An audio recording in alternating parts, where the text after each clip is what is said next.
Tuy đại an chim đuôi bụi ở trong khan tuần thì chỗ lệ tua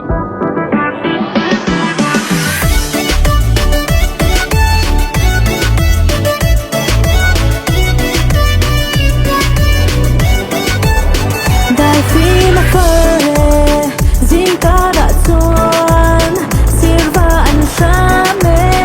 nilum malotwag, shumi kan lome, thorim na akya, engel ban sanin, nilum kan ay sae, porta ka ahyan ay zonge, pang zola, nung lay nge, nung daya, rola lunga nge, sampai zo, Christmas in Mandon min shiro kan kwa len bro ganen mas nom turin kan fuane per kwang rem min kan sae uama kan sae kan lome kan ngale dam tan Christmas kan mangne sikri ain kan sae uama kan sae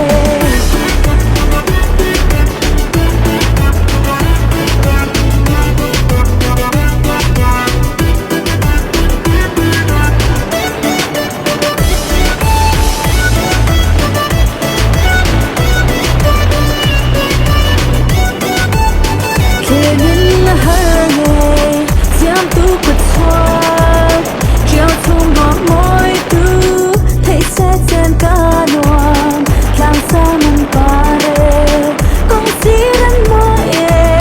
Par dang nan ngai lo Ne min nan nak sa e Lal pian mun lo ching sia hange Sai toa la Hao long e long playa Sip pila ma nge sia si zo Christmas man don min shiro kan kwa len ro ganen mas lom turin kan fone per kwang rem min kan sae uama kan sae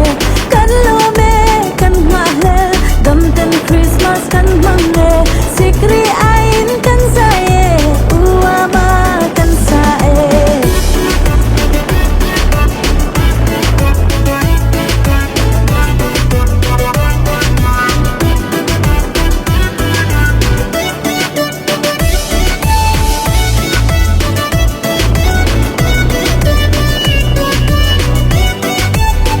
Lai ni her mek so clearly among all tua thing lo phom la mei pui cha pang o kol to pa sen mo